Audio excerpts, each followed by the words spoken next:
Welcome back to the Nomadic King channel. I'm James Showers, cleanest name in the biz, and today we're taking a look at my Franks compared to my Nicks. This isn't really a comparison video, it's more like an update. Now a while back I got my Franks resold and I got my Nicks rebuilt, and it's been about a couple months, maybe 4, since I've had both of these back, and I've used each one of them exclusively. First I was switching them off every day, and then I just wore like these for a month and a half and these for a month and a half. So I've had them back for a while, and as you can see here, I recently did a video where I cleaned one of the boots and left the other dirty. Well, it's still dirty. I have to clean it. And I did clean these ones up since I got them back, and they're looking pretty good. I do have a polish for these, and I'll be doing a polish video on these Franks in an upcoming video. And if you want to see me clean this other boot, let me know in the comments down below. We're going to talk about little things that I like about each one of these boots or dislike about each one of these boots. But today, on this show, I actually have not exactly a sponsor, but a company I've been working with, like a partnership. So I'm going to go ahead and show you guys a few of the products, and then we'll come right back to what we're doing here. All natural, fresh poured Dapper Yankee soap. This is a citrus blonde IPA. Take a look at that, looks beautiful. Shampoo bar, this is the Sierra Pine, great scent as well. Now this is gonna be the start of my favorites, the pumpkin ale. We have a blue tropics bar. Oh man, it smells great. We have the Fresh Coast, great two-tone looking bar here, and I'm not gonna lie, this one is the best scented soap I've ever smelled, a root beer barrel. We have a tea tree face wash bar, great bark texture on it, a Rodeo Man, which also smells great. These are all samples. This brand is launching October 1st.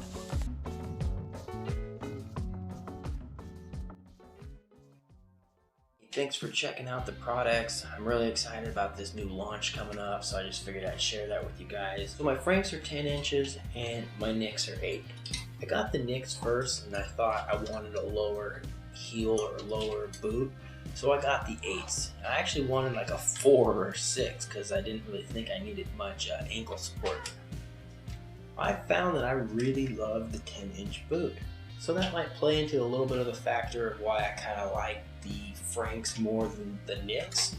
Now the Nicks are a little bit more beefy. I feel like they've got thicker leather, or at least the originals that I got, the Homesteaders, which is the original style. But these is all like doubled up leather. It's really thick, it's really beefy feeling. This still feels a little heavier than that boot. I think it's just because either they use thicker leather or you've doubled it up so much in the heel and the toe. That's some of the things I really love about these Nicks. Now the Nicks, I've had a few, like, I guess say issues with Nicks, and the customer service has been great from Nicks. Anytime I've ever had a problem, I've gone in there and they've either like tried to right the wrong or kind of help me through whatever I need with the boot.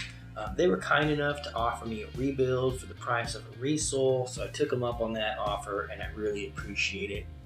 Some people wrote me and said that they had issues with rebuilds from Nicks and yada yada, going back and forth. That's each person has their own individual story with their boots and these manufacturers, so I'm not going to side one way or the other. I do think that these were rebuilt I don't know exactly what to say here. They're not shorter. I've compared the two together, and we'll do it again a little bit closer. I mean, I don't know, they're really tight. Maybe they're more narrow. They're really tight in the toe, like ridiculously tight. And this isn't something that I brought up to Grant or anyone down at Nicks, and I ever said, hey, I want this redone. I've just been trying to wear in the boot and see if breaking it in will help that at all, like if my foot's gonna sink into the leather sole anymore and give some room for the toe. None of that has happened, and I've used them over the last month and a half, maybe 2 months or something, exclusively. And yeah, it's every day, it's just really tough. That's one little negative there. Maybe the original boot I felt like was actually too loose. I don't know. You could dive into the video history of this boot if you want. I'm not going to get into all that. I do like the boot right now. I think it looks really clean, looks really nice. I probably wouldn't have gotten the fire rated sole, like if I was to do it again. I thought it was cool, so I put the fire rated sole on this guy, and it's nothing bad. It's just I don't need it. I'm not fighting fires, right? But it was cool, just a little novelty. I got the honey vibrams on the Franks, and it's not bad. They are like a little bit softer when you're walking on hard surfaces, but they do wear a lot faster.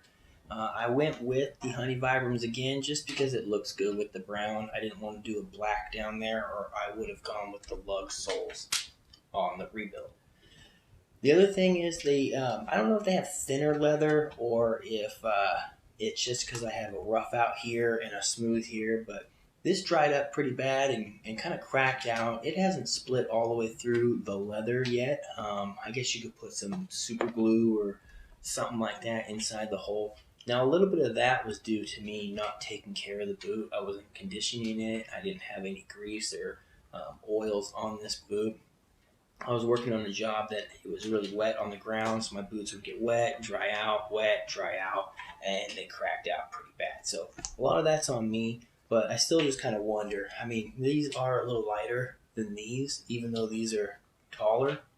Let me know your guys' experience with these two boot makers down below.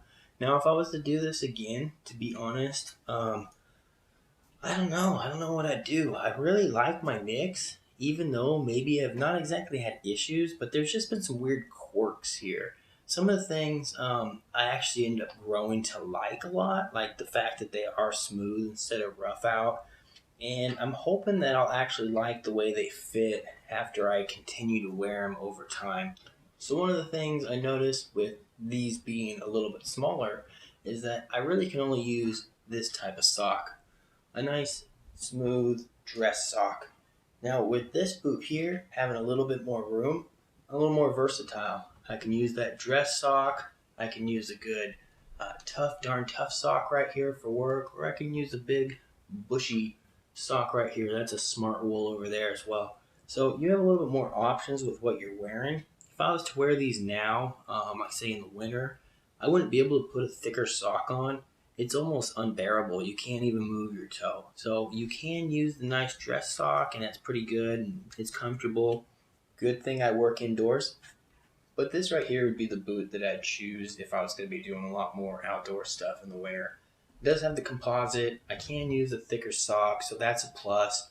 Let me know what kind of socks you guys use in the comments down below. Let me know what you guys thought about this video. It really wasn't a comparison, really just me talking about things I like. I guess if I was going to rebuild a boot, I'd do it with a lug sole, a 10-inch right here, and really beefy leather. And I'd probably do all black again, and I'd probably go smooth because I actually like it. Other than that, guys, like, share, subscribe. You already know how YouTube works. My bird is about ready to ring the dinner bell, and see you guys in the next video. Peace. Oh, hey, don't forget to check out our partner, sponsor, Dapper Yankee. Link will be in the description below. If you use my promo code, you get 20% off. Hey, that's a plus. Peace.